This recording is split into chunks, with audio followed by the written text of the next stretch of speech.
नमस्कार दर्शक बंधु मु स्नेहा स्वागत करुच्छी आपण मानक आमर भिन्न एक ओडिया न्यूज चैनल को आमको सपोर्ट करने और आपण मानक पाखरे लगातार न्यूज पहुँचापी आम चैनल को लाइक सब्सक्राइब और मतामत कमेंट करूँ। हेवी रेन अलर्ट आसूची आउ एक घूर्णिबलय बादल फटा वर्षा सह 50 किलोमीटर बेगर बहिब पवन बंगोपसागर में आसंता 20 तारिख बेलू सृष्टि हेब घूर्णिबलय प्रभाव में किसी जिले में भीषण वर्षा हेब।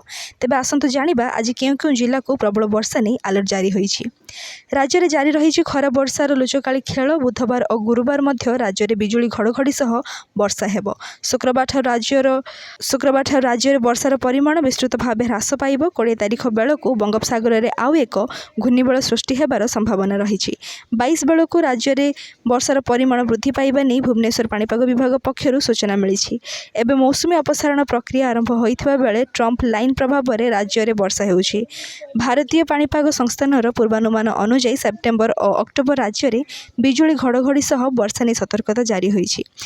आज और आसंता काली 18 जिला को येलो अलर्ट जारी करा जाइछि। सही जिला गुड़िक है पुरी, खर्दा, नयागढ़, मयूरभंज, केन्दुझर, बालेश्वर, भद्रक, जाजपुर, केन्द्रापड़ा, कटक, जगतसिंहपुर, सुंदरगढ़, झारसुगुड़ा, बरगढ़, संबलपुर, देवगढ़, अनुगुल, ढेंकानाल। यह पवन बेग 40 ରୁ 50 किलोमीटर बेगर रहिब। 19 विभिन्न जिला को बिजुली घड़घड़ी सह वर्षा नहीं येलो अलर्ट जारी कराई।